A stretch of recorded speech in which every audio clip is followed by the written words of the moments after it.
आ जाओ बच्चों, कैसे हो आप सब। आज हम लोग करने वाले हैं इन्वायरमेंटल स्टडीज का यूनिट नंबर 4। ऑलरेडी हमने यूनिट नंबर 3 तक समाप्त कर दिया है। 3 यूनिट हमने समाप्त कर दिया दोस्त, 3 यूनिट। आज यूनिट नंबर 4 करेंगे। कल या परसों हम लोग यूनिट नंबर 5 करके ईएनवीएस सिलेबस भी अपना कंप्लीट कर देंगे दोस्त। लेकिन मुद्दे का बात यह है कि आप क्या ये किए हो, आप पढ़ रहे हो ईएनवीएस। मुझे तो नहीं लगता कि आपने अभी तक कुछ बैकलॉग कंप्लीट किया भी होगा या नहीं किया होगा। तो नहीं किया है अगर बैकलॉग कंप्लीट, तो प्लीज कर लो। ईएनवीएस का एग्जाम तुम्हारा 4 अप्रैल को होने वाला है। तुम्हारे भले के लिए मैं बोल रहा हूं दोस्त, इसमें तुम ज्यादा स्कोर कर सकते हो।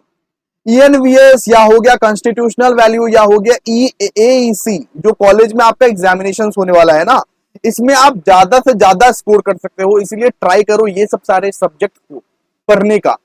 नहीं पढ़ के जाओगे तो कम ही स्कोर करोगे। अगर पढ़ के गए, अगर थोड़ा सा भी कंसेप्ट हिला हुआ है, कोई बात नहीं, आपको मिल जाएगा, पूरा का पूरा मार्क्स मिल जाएगा। इसमें बहुत इजीली मार्क्स स्कोर कर सकते हो। इसलिए इन सारे सब्जेक्ट पर भी आप ध्यान दो, ठीक है। एग्रीग्रेट में काउंट होगा, जी हाँ। इसके बाद आज स्टार्ट करते हैं ईएनवीएस। नाम है, देख लीजिए नाम क्या है। नाम है बायोडायवर्सिटी एंड कंजर्वेशन। चैप्टर का नाम है बायोडायवर्सिटी एंड कंजर्वेशन। और ये नोट्स अगर आपको चाहिए दोस्त, तो प्लीज हमारे टेलीग्राम चैनल पर जाओ ना, और टेलीग्राम चैनल से डाउनलोड कर लो, दूसरा एक डिवाइस में चलाओ, आ जाओ, बैठ जाओ, और आज यूनिट नंबर 4 कंप्लीट करते हैं पूरा का पूरा। चलो आ जाओ। सबसे पहले जो पढ़ने वाले हैं हम लोग, सबसे पहले हम लोग पढ़ने वाले हैं बायोडायवर्सिटी के बारे में, कि बायोडायवर्सिटी क्या होने वाली है। आइए इसको रीड करते हैं पहले। तो biodiversity means the variety of life on earth. तो बायोडायवर्सिटी का मतलब यह है कि इस दुनिया में, इस अर्थ पे, इस धरती पे डिफरेंट डिफरेंट टाइप्स के स्पीसेस हैं, डिफरेंट डिफरेंट टाइप्स के प्राणियास हैं, या तो प्रजाति हैं या तो जीव जंतु है कि नहीं बताओ। तो उसका मतलब ही होता है बायोडायवर्सिटी, सिंपल। इसका मतलब होता है बायोडायवर्सिटी। अब आगे पढ़ते हैं। It includes all living things like plants, animal, micro organisms as well as ecosystem they live in. मतलब कि बायोडायवर्सिटी का मतलब ही हो गया प्लांट्स, एनिमल या तो माइक्रो ऑर्गेनिज्म। अरे जो कीटाणु विटाणु होते हैं ना, कीटाणु विटाणु, वो भी तो बायोडायवर्सिटी में ही आते हैं ना। मच्छर हो गया, कीटाणु हो गया, जो जो एकदम दिखते नहीं है, जो छोटे छोटे होते हैं, वो भी तो इसी इकोसिस्टम में रहते हैं। इनफैक्ट जो इकोसिस्टम में रहते हैं, वो इकोसिस्टम को भी बायोडायवर्सिटी कहते हैं। तो बायोडायवर्सिटी मतलब ही हो गया कि variety of life on earth, यानी ये अर्थ पर कितना वैरायटी के इंसान लोग रहते हैं, कितने वैरायटी के जीव जंतु लोग रहते हैं। इंसान लोग बोल दिया, कितने वैरायटी के जीव जंतु लोग रहते हैं, उसको हम लोग क्या बोलते हैं, बायोडायवर्सिटी। इसमें क्या क्या आता है, इसमें आता है plants, animal, micro organisms as well as ecosystem they lived in, ठीक है। बायोडायवर्सिटी हमारे लिए इंपॉर्टेंट इसलिए है बच्चों, बिकॉज ये हमें बहुत सारे रिसोर्सेस प्रोवाइड करता है। क्या प्रोवाइड करता है भैया, फूड प्रोवाइड करता है। फल फूल तुमको लेना हो तो वो कहां से लेते हो तुम, भैया बायोडायवर्सिटी से लेते हैं। अभी मैंगो का सीजन आएगा, अभी आम का सीजन आएगा, तो आम तोड़ने कहां पे जाओगे, इकोसिस्टम की मदद से, बायोडायवर्सिटी की मदद से ही होगा ना ये चीज। उसके बाद मेडिसिनल प्लांट्स, जो हमारा संजीवनी बूटी है, संजीवनी बूटी, वो क्या है, वो कहां से आता है, वो बायोडायवर्सिटी से ही आता है ना, सिंपल सा बात है। समझा कि नहीं बताओ। और ये हमारे वेलबींग के लिए बहुत ज्यादा इंपॉर्टेंट है। ये हमारे वेलबींग के लिए बहुत ज्यादा इंपॉर्टेंट है। जितना अच्छा पर्यावरण रहेगा, जितना अच्छा बायोडायवर्सिटी रहेगा, उतना ज्यादा हम लोग हेल्दी रहेंगे, उतना ज्यादा हम लोग हेल्दी रहेंगे। क्लियर है।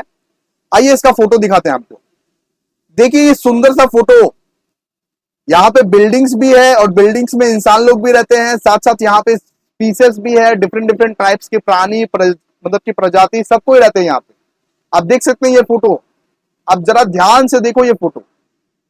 यहाँ पे पेड़ है, पौधे है, डिफरेंट डिफरेंट टाइप्स के प्राणी है, प्रजाति है, बिल्डिंग्स भी है, बिल्डिंग में इंसान रहते हैं। इसको क्या बोलेंगे, इसको बोलेंगे बायोडायवर्सिटी। सिंपल, इसको क्या बोलेंगे, बायोडायवर्सिटी। समझे। ओके। अब ये बता दो कि टाइप्स क्या है बायोडायवर्सिटी। सो बायोडायवर्सिटी का ना बहुत सारा लेवल्स है, इसको आप टाइप्स भी बोल सकते हो। अगर क्वेश्चन में आ गया टाइप्स ऑफ बायोडायवर्सिटी, तो यही आंसर होगा, ठीक है, यही आंसर होगा। हम लोग पढ़ने वाले हैं लेवल्स ऑफ बायोडाइवर्सिटी, लेकिन टाइप्स ऑफ मतलब कि बायोडाइवर्सिटी का भी यही आंसर होगा। सबसे पहले हम लोग पढ़ते हैं स्पीसीज डाइवर्सिटी। स्पीसीज डाइवर्सिटी में क्या होता है ना, वैरायटी ऑफ स्पीसीज रहते हैं, वैरायटी ऑफ स्पीसीज। स्पीसीज मतलब प्राणी, जीव जंतु, उसको क्या बोलोगे, स्पीसीज। तो this refers to the variety of different species present in a particular area. मतलब एक पर्टिकुलर एरिया में कितना स्पीसीज प्रेजेंट है, कितना स्पीसीज प्रेजेंट है अभी, उसको आप क्या बोलोगे, स्पीसीज डाइवर्सिटी। ठीक है, उसको क्या बोलोगे, स्पीसीज डाइवर्सिटी। आइए शुरू करते हैं। और स्पीसीज जितना ज्यादा हायर स्पीसीज रहेगा ना, मान लीजिए कि स्पीसीज बहुत ज्यादा है, स्पीसीज जो है बहुत ज्यादा है, मतलब कि जीव जंतु लोग बहुत ज्यादा है, तो हेल्दियर इकोसिस्टम बनेगा। Higher species diversity often indicates a healthier ecosystem. ठीक है, इसके बाद देखिए, इसके बाद हम लोग पढ़ने वाले हैं मतलब कि जेनेटिक डाइवर्सिटी।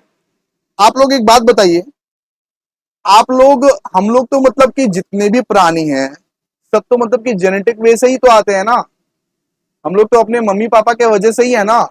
तो ये जो स्पीसीज रहते हैं, ये जो स्पीसीज रहते हैं, ये दूसरे स्पीसीज को भी जन्म देंगे, ये दूसरे स्पीसीज को भी जन्म देंगे, और इस तरह से इनका भी फैमिली बढ़ता होगा।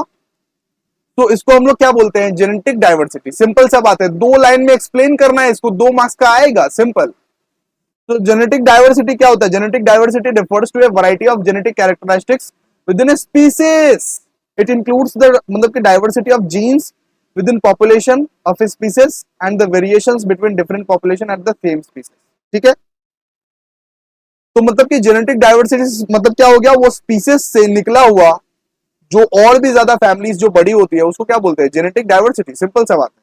अब हम लोग पढ़ेंगे इकोसिस्टम डाइवर्सिटी। इकोसिस्टम भी तो डाइवर्स होती है, इकोसिस्टम भी तो बड़ी होती है, सिंपल सा बात है। इकोसिस्टम डाइवर्सिटी का मतलब होता है variety of different ecosystem present in a region और ऑन द प्लैनेट। मतलब डिफरेंट डिफरेंट टाइप्स का जो इकोसिस्टम है, सिर्फ क्या एक ही इकोसिस्टम है क्या, सिर्फ इस दुनिया में क्या एक ही इकोसिस्टम है क्या, जैसे कि हमारा हमारा एरिया में क्या पड़ता है, लेक, सिर्फ क्या लेक ही है इस दुनिया में, नहीं ना, बहुत सारे इकोसिस्टम है। पूरा का पूरा प्लैनेट में अगर देखा जाए तो करोड़ों इकोसिस्टम वाली जगह रहेगी, तो उसको क्या बोलोगे आप, इकोसिस्टम डाइवर्सिटी। सिंपल सा बात है। तो दिस इंक्लूड्स फॉरेस्ट, ग्रासलैंड्स हो गया, वेटलैंड्स हो गया, कोरल रीफ्स हो गया, डिजर्ट्स हो गया। क्या एक ही फॉरेस्ट अवेलेबल है, नहीं ना, बहुत सारे फॉरेस्ट अवेलेबल है। ग्रासलैंड क्या एक ही है, नहीं, बहुत सारे ग्रासलैंड मतलब अवेलेबल है। क्या एक ही डेजर्ट है क्या, नहीं। तो इसको आप क्या बोलोगे, इकोसिस्टम डाइवर्सिटी। मतलब कितना डाइवर्स वे में हमारा इकोसिस्टम स्प्रेड हुआ है उसके बारे में ये समझा रहा है। जस्ट आप लोगों को मैं बता दूं कि आप लोगों को जस्ट अपना वर्ड यूज करना है, use your own word, use your own word in मतलब इन ENVS। आप लोगों को ये सब सारे वर्ड से मतलब नहीं रहने चाहिए। अगर याद भी करो तो कोई बात नहीं, मीनिंग अगर सेम रहा, अगर अपने वर्ड से तुम लिखो तो भी आपको मार्क्स मिल जाएंगे। ठीक है, अगर आपको याद करना है करिए, कोई दिक्कत नहीं है। आइए अभी हम लोग नेक्स्ट टॉपिक अपना स्टार्ट कर रहे हैं, तो बायोजियोग्राफिक जोन्स इन इंडिया। तो इंडिया, जैसे कि आप लोगों को पता है, डिफरेंट डिफरेंट जगहों पे आपको डिफरेंट डिफरेंट खूबसूरती मिलेगी, अलग अलग जगह पे आपको अलग अलग खूबसूरती मिलेगी, इंडिया में ही मिलेगी। तो इसको ही बोलते हैं जोन्स। जोन्स में अलग अलग जोन्स में आपको क्या क्या मिलेगा, जैसे हिमालयन जोन्स में चले जाओ आपको माउंटेन्स मिलेगा, लेक्स में चले जाओ आपको लेक वगैरह मिलेगा, लेक वाले जोन्स में। ठीक है, इसके बाद बात करेंगे अगर डेजर्ट वाले जोन्स में, तो आपको सिर्फ मतलब कि डेजर्ट ही मिलेगा, घाट्स मिलेगा। अलग अलग जोन्स में आपको अलग अलग जगह पे अलग अलग चीज मिलेगा। तो सिंपल सा बात है, ये MCQ के लिए इंपॉर्टेंट है, ज्यादा इंपॉर्टेंट नहीं है, बस नाम एक बार रिकॉल कर लेना इसका। ठीक है, तो बायोजियोग्राफिक जोन्स इन इंडिया, यहाँ पे आप एक बार पढ़िए, India can be divided into several biogeographic zones based on the diverse ecological and geographical characteristics. These zones are divided. These zones are defined by factors such as climate, topography, vegetation and species distribution. मतलब कि ये सारे जो Jones है, ये climate के basis पर, या तो टोपोग्राफी के बेसिस पर, वेजिटेशन के बेसिस पर, या तो स्पीसीज जीव जंतु के बेसिस पर डिफाइन किए गए हैं। सिंपल सा बात है। मेन बायोजियोग्राफिक जोन्स क्या क्या है, आप इसका सिर्फ नाम याद करके रखना, सबसे पहला जोन है हिमालयन जोन, जहां पे आपको माउंटेन्स वगैरह देखने को मिलते हैं। तो कहाँ कहाँ कौन कौन से स्टेट्स में आपको माउंटेन्स देखने को मिलता है, जैसे कि जम्मू एंड कश्मीर, हिमाचल प्रदेश, उत्तराखंड, सिक्किम, अरुणाचल प्रदेश। ठीक है, ये इस जोन को क्या बोलोगे आप, इस जोन को बोलोगे हिमालयन जोन। इसके बाद आ गया इंडो गैंगटिक प्लेन। ठीक है, इंडिया मतलब कि इंडो गैंगटिक प्लेन में आपको ऑफकोर्स थार डिजर्ट्स मिलेंगे। ठीक है, इसके बाद वेस्टर्न घाट्स आ गया, ईस्टर्न घाट्स आ गया, इसके बाद डेक्कन मतलब कि प्लेटो, कोस्टल रीजन्स। बस इसके नेम्स याद रखने हैं, बस इसके क्या याद रखने हैं, नेम्स। एमसीक्यू के लिए इंपॉर्टेंट है और किसी चीज के लिए भी नहीं। नेम्स और 2 लाइन करके पढ़ लेना, बस एक एक बार करके बस हो जाएगा। आगे बढ़ते हैं, ये इंपॉर्टेंट है, देखो बायोडायवर्सिटी हॉटस्पॉट, ये आपका एग्जामिनेशन में आ सकता है कि बायोडायवर्सिटी हॉटस्पॉट क्या होता है। तो बायोडायवर्सिटी हॉटस्पॉट मतलब वो सब जगह जहां पे अभी भी रिचनेस है, जहां पे अभी भी बहुत सारे स्पीसीज, इकोसिस्टम मौजूद है। फ्यूचर में जिसको ह्यूमन डिग्रेड कर देगा, जिसको बर्बाद कर देगा, मतलब कुछ ऐसी चंद जगह अभी भी अवेलेबल है जहां पे अच्छा वातावरण अवेलेबल है, इकोसिस्टम मेंटेन्ड है, उसको हम लोग क्या बोलते हैं, बायोडायवर्सिटी हॉटस्पॉट। जैसे अभी हम लोग हवा खाने के लिए कहां पे जाते हैं, लेक में। लेक में क्यों जाना पड़ता है, आसपास में क्यों नहीं खा सकते हवा, क्योंकि भैया वैसा वातावरण रहा ही नहीं है, वैसा इकोसिस्टम रहा ही नहीं है। तो इसको हम लोग बोलते हैं बायोडायवर्सिटी हॉटस्पॉट। बायोडायवर्सिटी हॉटस्पॉट मतलब जहां पे हाई लेवल ऑफ स्पीसीज रहे, जहां पे अभी भी रिचनेस है, जहां पे अभी भी ऑफ कोर्स बहुत अच्छा से इकोसिस्टम मेंटेन किया हुआ है, लेकिन डर का बात यह है कि ह्यूमन लोग फ्यूचर में इसको भी डिग्रेड कर देगा, हम मनुष्य लोग फ्यूचर में इसको भी डिग्रेड कर देंगे। ठीक है, सो बायोडायवर्सिटी हॉटस्पॉट मतलब देख लो एक ऐसा जगह, एक ऐसा प्लेस जहां पे अभी भी इकोसिस्टम बायोडायवर्सिटी पूरा अच्छी तरह से मेंटेन है, जहां पे स्पीसीज वगैरह अभी भी हैं। ठीक है, जैसे वेस्टर्न घाट्स हो गया, हिमालयास हो गया, कोप रीजन्स हो गया ऐसे, इसके बाद सुंदरलैंड हो गया, एटलांटिक फॉरेस्ट हो गया, ट्रॉपिकल एंडस हो गया, ये सब यहाँ स्पेशल स्पेशल लिखा हुआ है। लेकिन ऑफकोर्स हॉटस्पॉट इंडिया में भी है, इंडिया में भी डिफरेंट डिफरेंट टाइप्स के, जैसे सुंदरबन चले जाओ, वो भी तो है एक बायोडायवर्सिटी हॉटस्पॉट, सिंपल। ठीक है, तो बायोडायवर्सिटी हॉटस्पॉट वो सारे जगह है जहां पे अभी भी इकोसिस्टम बहुत अच्छे से मेंटेन किया हुआ है, जहां पे हाई लेवल ऑफ स्पीसीज रहते हैं, और उसको ह्यूमन मतलब कि कभी ना कभी उसको बर्बाद कर सकता है वापस। ठीक है, बिकॉज मतलब कि धीरे धीरे तो सब कुछ बर्बाद होता जा रहा है, तो उन सब सारे जगह को भी मतलब कि हटा के अपना घर बनाएगा। अब हम लोग नेक्स्ट पढ़ने वाले हैं, India as a mega biodiversity nation. India को एक बायोडायवर्सिटी नेशन के तौर पे माना जाता है बिकॉज यहाँ पे बहुत सारे एनिमल स्पीसीज है। आप एक बार पढ़ो इसको, ये भी 2 मार्क्स के लिए इंपॉर्टेंट है, ये 2 मार्क्स के लिए इंपॉर्टेंट है बेटा। आ जाओ, India is one of the world's mega diverse country with 45,000 plant species. यानी इंडिया में 45,000 प्लांट स्पीसीज है, मतलब 45,000 तरीके के प्लांट्स ही हैं। इंडिया में 45,000 तरीके के प्लांट्स ही हैं, समझो। और एनिमल तो उसका ट्वाइस है, एनिमल तो 90,000 तरीके के हैं, 90,000 तरीके एनिमल स्पीसीज 90,000 तरीके के। ठीक है, India has only 2.5% of the world land area, मतलब कि पूरा का पूरा जितना वर्ल्ड लैंड एरिया, मान लो कि वर्ल्ड लैंड एरिया 100% है ना, बस इसका 2.4% है इंडिया। पूरा का पूरा वर्ल्ड का सिर्फ 2.4% है इंडिया, लेकिन इंडिया में आज भी 8.1% स्पीसीज रहते हैं। 2.4% लैंड है लेकिन 8.1% स्पीसीज रह रहे हैं, सोचो। इसीलिए इंडिया को मेगा डाइवर्स बायोडाइवर्सिटी नेशन बोला जाता है। ठीक है, मेगा बायोडाइवर्सिटी नेशन बोला जाता है इंडिया को। ठीक है, ये 2 मार्क्स के लिए है, बस इसको पढ़ना है रे, बस इसको तुमको याद करना है अच्छे से, इसमें समझाने जैसा कुछ नहीं है। इसके बाद बात करेंगे threats to biodiversity. Threats to biodiversity मतलब कि बायोडाइवर्सिटी के लिए क्या क्या खतरा बन सकता है, क्या चीज बर्बाद कर सकती है बायोडाइवर्सिटी को। सबसे पहले देखो, हैबिटेट लॉस एंड फ्रेगमेंटेशन। आप अगर अर्बनाइजेशन की तरफ अगर मूव करोगे ना, या तो एग्रीकल्चर ज्यादा करोगे, लॉगिंग ज्यादा करोगे, माइनिंग ज्यादा करोगे, इंफ्रास्ट्रक्चरल डेवलपमेंट ज्यादा करोगे, तो इससे क्या हो सकता है, हैबिटेट लॉस हो सकता है, इससे बायोडाइवर्सिटी लॉस हो सकता है, सिंपल सा बात है।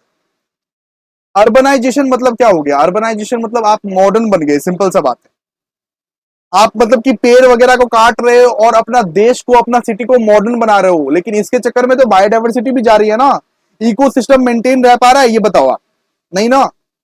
एग्रीकल्चर मतलब कि करने की वजह से आप पेड़ काट रहे हो, लॉगिंग करने की वजह से, माइनिंग करने की वजह से, इंफ्रास्ट्रक्चर डेवलपमेंट की वजह से आप इकोसिस्टम को मेंटेन नहीं, मतलब कि मतलब कि इकोसिस्टम मेंटेन नहीं रह पा रहा है। ये क्या है? ये थ्रेट्स टू बायोडाइवर्सिटी है। ठीक है, क्लियर है था। इसके बाद climate change, very important factor. Climate change की वजह से बायोडाइवर्सिटी मेंटेन नहीं हो पाता एंड ये भी एक लॉस ऑफ बायोडाइवर्सिटी माना जाता है। अगर बहुत मान लीजिए क्लाइमेट चेंज हो रहा है, इससे क्या होगा? इकोसिस्टम ऑल्टर करेगा। इकोसिस्टम ऑल्टर करेगा, एनिमल स्पीसीज को बहुत खतरा होगा, मतलब कि क्लाइमेट चेंज की वजह से, ये भी एक कारण है। इसके बाद पॉपुलेशन बढ़ने की वजह से, मतलब कि पॉल्यूशन बढ़ने की वजह से, सॉरी, जितना ज्यादा कचरा कूड़ा है सब अगर बढ़ेगा और सारे के सारे कचरे कूड़े अगर मतलब कि इकोसिस्टम में ही जाएगा, मतलब आप लोग जानते होंगे कि नहीं जानते होंगे पता नहीं, लेकिन गार्बेजेस कहाँ पे फेंका जाता है पता है? मतलब कि पहाड़ के वहां उसको डिस्पोज किया जाता है। तो अगर मान लीजिए पॉल्यूशन हो गया, अगर मान लीजिए एयर पॉल्यूशन हो गया, वाटर पॉल्यूशन हो गया, सॉइल पॉल्यूशन हो गया, हेवी मेटल्स, पेस्टिसाइड्स ज्यादा ज्यादा करके यूज होगा, इससे क्या होगा? इससे जितने भी लिविंग ऑर्गेनिजम्स है ना, उन लोगों को बहुत खतरा होगा, इससे स्पीसीज लोगों का बहुत ज्यादा खतरा होगा। ठीक है, इसके बाद बात करते हैं ओवर एक्सप्लॉयटेशन। ओवर एक्सप्लॉयटेशन मतलब unsustainable harvesting of species for food, मतलब हार्वेस्ट कर रहे हैं आप, जबरदस्ती का खाना उगा रहे हैं। जो फूड्स नहीं उग सकते हैं वो सारे फूड्स आप उगा रहे हैं, ऑफ कोर्स, मतलब कि मेडिसिन बना रहे हैं, ट्रेड बना रहे हैं। ठीक है, इससे क्या होता है? इससे ये एक थ्रेट है, इससे लॉस ऑफ बायोडाइवर्सिटी होता है। ठीक है, ये एक थ्रेट है बायोडाइवर्सिटी के। इसके बाद डिफोरेस्टेशन, अगर आप पेड़ काटोगे तो कैसे बायोडाइवर्सिटी मेंटेन रहेगा? पेड़ काटने की वजह से भी बायोडाइवर्सिटी मेंटेन नहीं रहती है। और डिजीज तो बहुत ज्यादा, जो मतलब कि डिजीज हो गया, जैसे कि मान लो कि मलेरिया, डेंगू हो गया, या तो कोविड फैल गया, इस वजह से क्या होता है? इस वजह से पर्यावरण को बहुत ज्यादा नुकसान होता है, बिकॉज उसी पर्यावरण में बहुत जीव जंतु लोग रहते हैं, और उस जीव जंतु के हेल्थ पर अगर नुकसान पड़ेगा तो पर्यावरण को भी नुकसान पड़ेगा। इससे क्या होता है? लॉस ऑफ बायोडाइवर्सिटी, सिंपल सा बात। ठीक है, समझ गए आप लोग? तो ये सब सारे पॉइंट्स आप लोग अपने से बना बना के लिखना, अपने से बना बना के, चाप नहीं है, एकदम चाप नहीं है। ठीक है, अब बात करेंगे हम लोग conservation of biodiversity. Conservation of biodiversity, आइए इसको पढ़ते हैं। कंजर्वेशन मतलब क्या है? कंजर्वेशन मतलब बायोडाइवर्सिटी का हम लोग ख्याल रख रहे हैं, सिंपल सा बात। तो बायोडाइवर्सिटी को हम लोग क्या कर रहे हैं बाबू? ख्याल रख रहे हैं। जैसे आप लोग अपना बाबू का ख्याल रखते हो ना, वैसे ही बायोडाइवर्सिटी का भी ख्याल रखो। तो देखो, मतलब कि कंजर्वेशन ऑफ बायोडाइवर्सिटी इन्वॉल्व्स ये protection, preservation, sustainable management of ecosystem. मतलब कंजर्वेशन ऑफ बायोडाइवर्सिटी का मतलब हो गया प्रोटेक्ट करना, प्रिजर्व करना, मतलब प्रिजर्व मतलब बचा के रखना। इसके बाद सस्टेन करना, जो भी चीज है उसको अच्छे से इस्तेमाल करो, उसको सस्टेन करके रखो, सिंपल सा बात है। उसको ही बोलते हैं मतलब कि conservation of biodiversity. Conservation of biodiversity किसको बोलते हैं? सबसे पहले protection, preservation and sustainable management of ecosystem. Ecosystem को मैनेज करना सीखो, जैसा पर्यावरण है वैसा ही छोड़ दो, उसको और बर्बाद मत करो। गिना चुना बचा हुआ है, गिना चुना छोड़ दो, इसका मतलब यही है कंजर्वेशन ऑफ बायोडाइवर्सिटी, मतलब बायोडाइवर्सिटी का ख्याल रखना, सिंपल। स्पीसीज एंड मतलब कि जेनेटिक डाइवर्सिटी, जो भी स्पीसीज हैं, जो भी जीव जंतु है, उसको वहीं पे रहने दो। स्पीसीज खत्म हो जाएंगे तो भाई इकोसिस्टम हमारा हिल जाएगा, पूरा इकोसिस्टम हमारा हिल जाएगा। ठीक है, तो आप इसको 2 मार्क्स के लिए बना बना के लिख सकते हो। जी बिल्कुल, 2 मार्क्स के लिए बना बना के लिख सकते हो।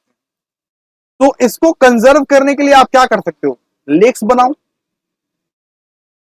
जू बनाओ, बोटेनिकल गार्डन बनाओ, बोटेनिकल गार्डन बनाओ।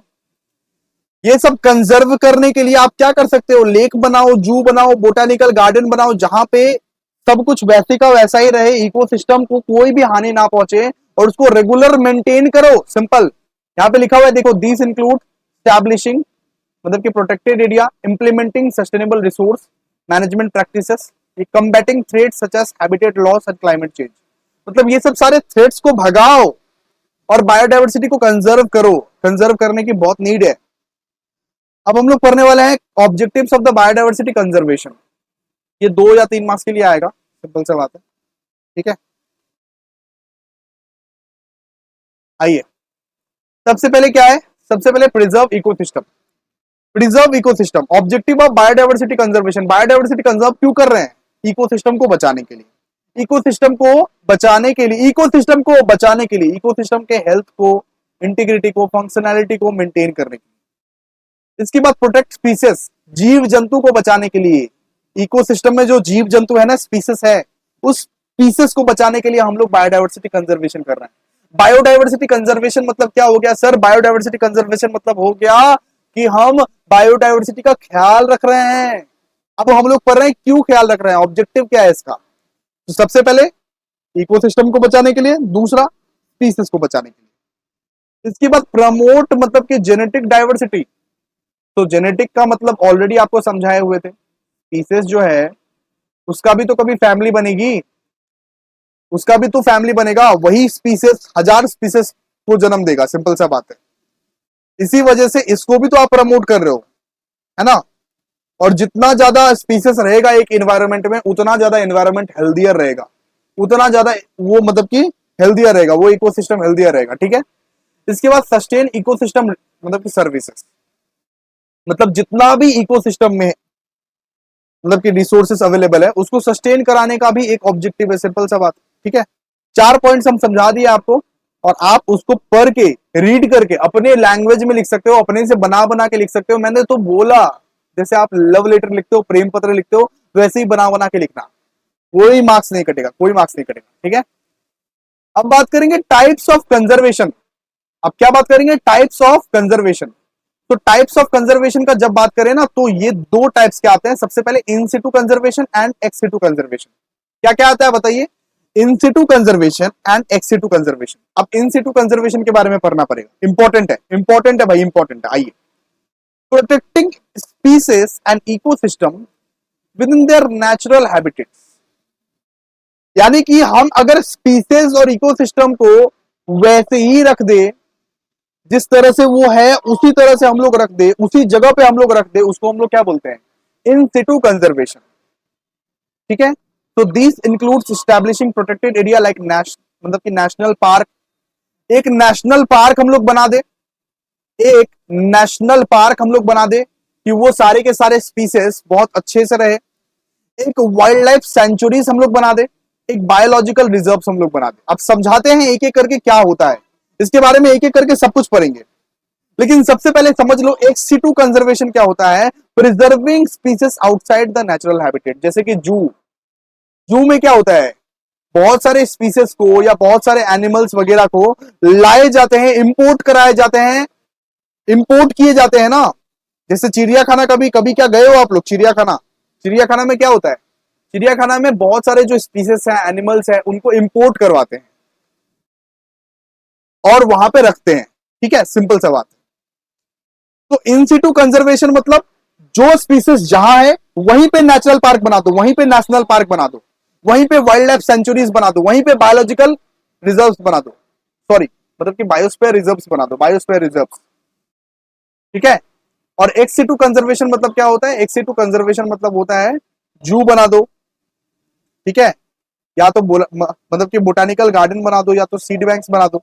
इसको इसको क्या बोलते हैं? X situ conservation. अब एक एक करके देखते हैं। सबसे पहले बायोस्फीयर रिजर्व्स। बायोस्फीयर रिजर्व्स आप एक बार देख लो। तो बायोस्फीयर रिजर्व्स ऐसे होता है, बिल्कुल ऐसे, मतलब एक जंगल रहता है ऑलरेडी जहां पे बहुत सारे स्पीसीज अवेलेबल हैं, उसी स्पीसीज को आप एक रिजर्व बना दो, उसी स्पीसीज को मेंटेन करने के लिए आप कुछ बना दो, सिंपल सा बात है। उसको क्या बोलते हैं? Biosphere reserves. आप देख सकते हो पिक्चर्स, आप देख सकते हो पिक्चर्स, जो जंगल है, जो इकोसिस्टम है, जो उसको ऑलरेडी मेंटेन रखो, और एक उसको मतलब कि बायोस्फीयर रिजर्व्स बना दो। ये किसका एग्जांपल है? ये एग्जांपल है एक्स सिटू का, ठीक है, इन सिटू का, इन सिटू का। ये एग्जांपल किसका है? ये एग्जांपल है इन सिटू का, मतलब कि आपको अलग से लाना नहीं पड़ेगा किसी को, आप जहां पे स्पीसीज है वहीं पे एक रिजर्व बना दो और वहीं पे स्पीसीज लोग आराम से रहेगा। इसके बाद नेशनल पार्क। नेशनल पार्क क्या होता है? नेशनल पार्क देख लो, नेशनल पार्क आर मतलब कि designated protected area set aside by the government to preserve and protect natural landscape, ecosystem and biodiversity. These are typically managed to ensure the conservation of the native plants and animals while providing opportunity for recreation, education and scientific research. यहाँ पे animal को तो आप protect कर ही रहे हो, animal को तो आप प्रोटेक्ट कर ही रहे हो, और आप क्या कर रहे हो, यहाँ पे प्लांट्स को भी प्रोटेक्ट कर रहे हो. नेशनल पार्क आप देख लो एक बार, ये सब सारे नेशनल पार्क के एग्जाम्पल है. जैसे कि मान लो कि सुंदरबन नेशनल पार्क हो गया, यहाँ पे कान्हा टाइगर रिजर्व हो गया, जिम कॉम्बैट नेशनल पार्क हो गया. ये क्या है, जिस लोकेशंस में अवेलेबल है, जिस लोकेशंस में मान लो मतलब कि टाइगर्स अवेलेबल है या तो कोई भी स्पीसीज अवेलेबल है, उसी लोकेशंस में हम एक नेशनल पार्क बना दिए. सिंपल, उसको कहीं पे लाना नहीं पड़ा. इसको हम लोग क्या बोलते हैं, इन सिटू. इसको हम लोग क्या बोलते हैं, इन सिटू कंजर्वेशन. इन सिटू कंजर्वेशन. अब हम लोग आगे पढ़ेंगे. अब हम लोग पढ़ेंगे wild life centuries. Wild life centuries, इसका भी फोटो दिखाओ. आइए देखिए, ये है वाइल्ड लाइफ सेंचुरीज. सिंपल सा बात है. अब इसके बारे में थोड़ा सा पढ़ते हैं. Wild life sanctuaries are protected area, मतलब कि dedicated to the conservation and protection of the wild life in their habitats. मतलब कि वाइल्ड लाइफ जो है ना, वाइल्ड लाइफ मतलब क्या होता है, टाइगर, लायंस वगैरह वगैरह जो भी रहते हैं वाइल्ड लाइफ, उनको प्रोटेक्ट करने के लिए भी एक बनाया गया कंजर्वेशन. उनको एक प्रोटेक्टेड एरिया दिया गया, उनको एक वाइल्ड लाइफ सेंचुरी मतलब कि एक प्रोटेक्टेड एरिया दिया गया जिससे वो लोग सेफ रहे, जिससे बहुत सारे स्पीसीज जो है वो सेफ रहे, एक एरिया में रहे, जिससे हैबिटेट डिस्ट्रक्शन ना हो, जिसको ह्यूमन एक्टिविटीज की वजह से ह्यूमन कभी डिस्ट्रॉय ना कर पाए. उसको हम लोग क्या बोलते हैं, वाइल्ड लाइफ सेंचुरीज. ठीक है. आइए अब हम लोग पढ़ेंगे सेक्रेड ग्रोव्स. सेक्रेड ग्रोव्स का एक बार आप फोटो देख लीजिए. यहाँ पे देखिए, यहाँ पे एक मिनट लोड हो रहा है, जरा ध्यान से देखिए. यहाँ पे पूरा का पूरा पेड़ है और यहाँ पे भगवान का पूजा भी किया जा रहा है, मतलब कि स्पिरिचुअलिटी भी दिखाया जा रहा है यहाँ पे. तो उस जगह को हम लोग बोलते हैं क्या, सेक्रेड ग्रोव्स. सेक्रेड ग्रोव्स एक स्पेशल एरिया रहता है लैंड का, जहां पे एक ग्रुप ऑफ ट्रीज रहता है. नॉर्मली हर जगह ही अवेलेबल है, आपके जगह में भी अवेलेबल रहेगा नियरेस्ट प्लेस में. ठीक है. जहां पे 2 4 5 तो ट्रीज रहेगा और उस ट्रीज पे लोग अपना कल्चर्स भी दिखाते हैं. सिंपल सा बात है. It is a place where they believe divine और स्पिरिचुअल मतलब कि बीइंग रिसाइड, और where they go to connect with nature and perform rituals और सेरेमनीज. जहां पे आप रिचुअल्स परफॉर्म करते हो, सेरेमनीज परफॉर्म करते हो, उसको हम लोग क्या बोलते हैं, सेक्रेड ग्रोव्स. ठीक है. जैसे कि बहुत लोग पेड़ का पूजा करते हैं, बहुत लोग पेड़ का पूजा करते हैं. तो सिंपल सा बात है, अगर आपके इलाके में 4 5 पेड़ है, उसमें से एक पीपल का पेड़ है, तो उस पीपल का पेड़ में भी आप पूजा वूजा कर रहे हो, तो उस जगह को हम लोग क्या बोलते हैं, सेक्रेड ग्रोव्स. अब आ जाओ बोटानिकल गार्डन समझते हैं. बोटानिकल गार्डन, इसमें समझने जैसा लेकिन कुछ नहीं है, जस्ट हम तुमको समझा रहे हैं फोर्सफुली. आ जाओ समझते हैं, और इसका डेफिनेशन तुमको याद करना पड़ेगा. सिंपल सा बात है. बोटानिकल गार्डन्स क्या होता है, क्या आप कोलकाता में कभी बोटानिकल गार्डन वगैरह गए हो? देखो बोटानिकल गार्डन में ये सब होता है, जहां पे फूल फल पेड़ पौधे एकदम बहुत अच्छे तरह से फूल फल सब कुछ रहेगा. सिंपल सा बात है. ठीक है. उस जगह को हम लोग क्या बोलते हैं, बोटानिकल गार्डन. इको पार्क गए हो? इको पार्क कभी, इको पार्क में अगर जाओगे ना, तो बहुत सारे डिफरेंट डिफरेंट टाइप्स के फूल मिलेंगे, ये पौधे मिलेंगे, प्लांट्स मिलेंगे. वो सब क्या कहलाते हैं, वो सब कहलाते हैं botanical garden. The botanical garden is like a special park where lots of different plants are grown like flower, trees and herbs.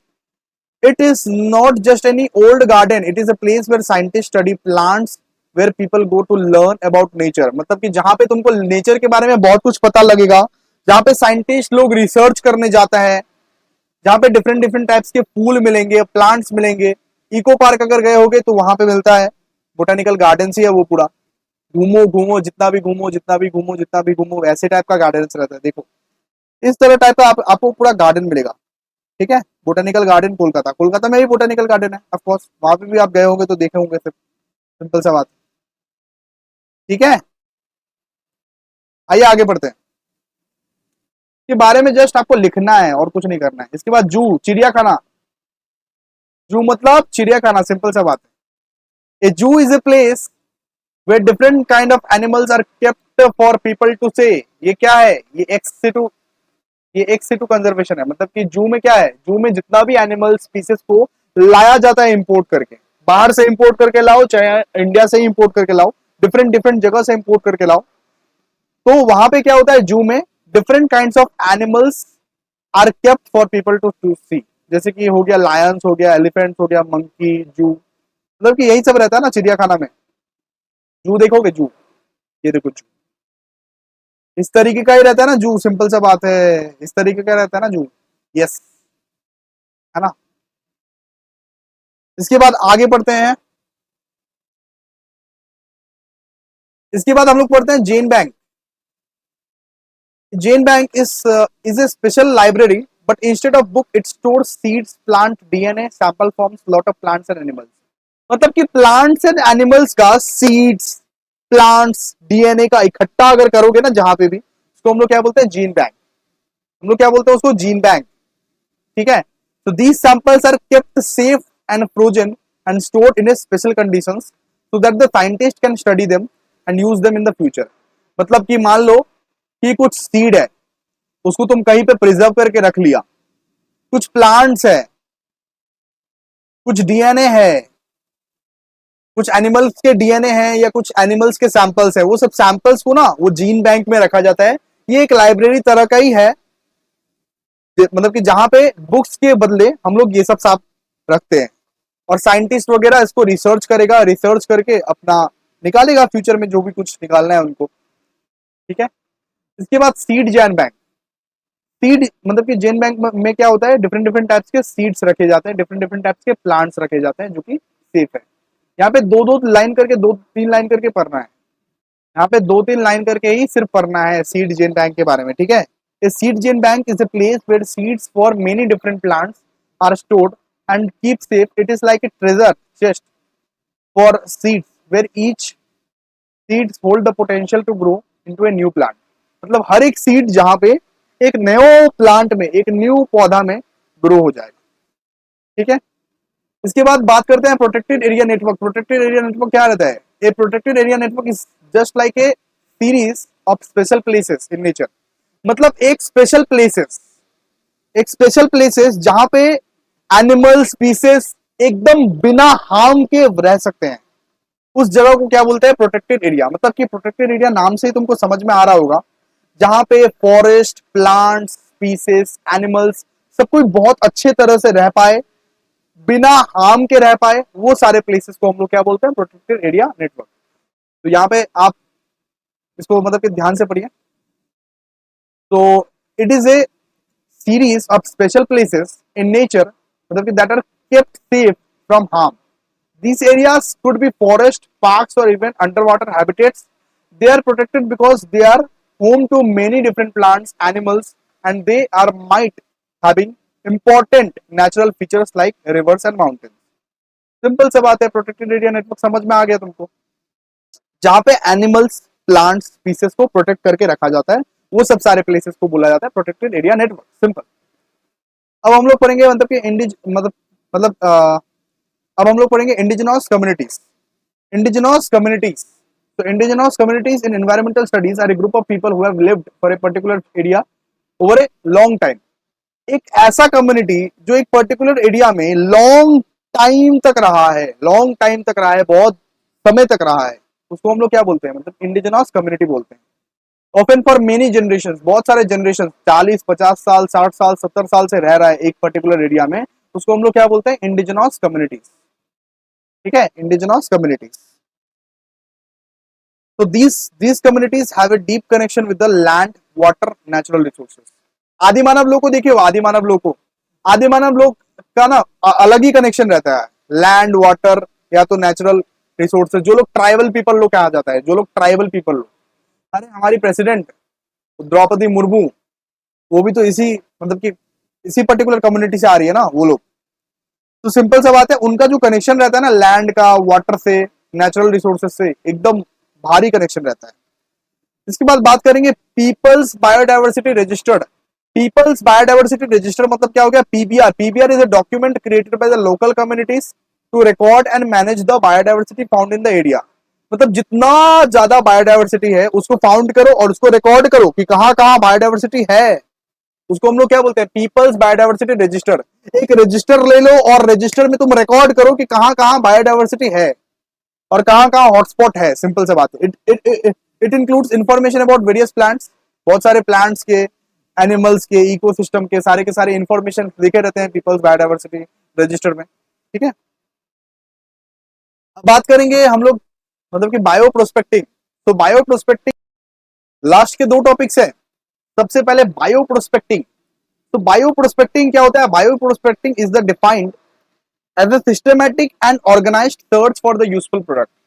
मतलब अगर एक यूजफुल प्रोडक्ट के बारे में मैं सर्च कर रहा हूं सिस्टमैटिक तरीके से, ऑर्गेनाइज तरीके से, यानी मैं अगर प्लांट्स या तो माइक्रो ऑर्गेनिजम्स या तो एनिमल के बारे में कुछ रिसर्च कर रहा हूं, उसको आप क्या बोलोगे? Bio prospecting. जिसको आप फ्यूचर बेनिफिट्स के लिए इस्तेमाल कर सकते हो, जिसको आप सोसाइटी के बेनिफिट्स के लिए इस्तेमाल कर सकते हो। सिंपल सा बात है। तो उसको आप क्या बोल सकते हो? Bio prospecting. अब हम लोग बात करेंगे अब हम बात करेंगे मतलब कि बायोपाइरेसी। क्या बात करेंगे? बायोपाइरेसी। सो बायो मतलब इसका मतलब क्या होता है? इसका मतलब होता है it is a practice of commercial exploitation of biochemicals और genetic materials which occur naturally. जो नेचुरली होता है उसका एक कमर्शियल एक्सप्लॉयटेशन, उसका प्रैक्टिस या उसका इम्प्लीमेंटेशन अगर कर रहे हो for the benefit of the मतलब कि सोसाइटी, उसको क्या बोलेंगे? उसको हम लोग बोलेंगे बायोपाइरेसी। ठीक है, तो आई होप आप लोगों को ये लेक्चर समझ में आया होगा। ये चैप्टर ज्यादा इंपॉर्टेंट नहीं है, ये चैप्टर बहुत कम इंपॉर्टेंट है। बस ऊपर ऊपर से समझ के रखो और रीड कर लो, बस तुम्हारा काम हो जाएगा इससे। थैंक यू, मिलते हैं नेक्स्ट वीडियो में, तब तक के लिए बाय।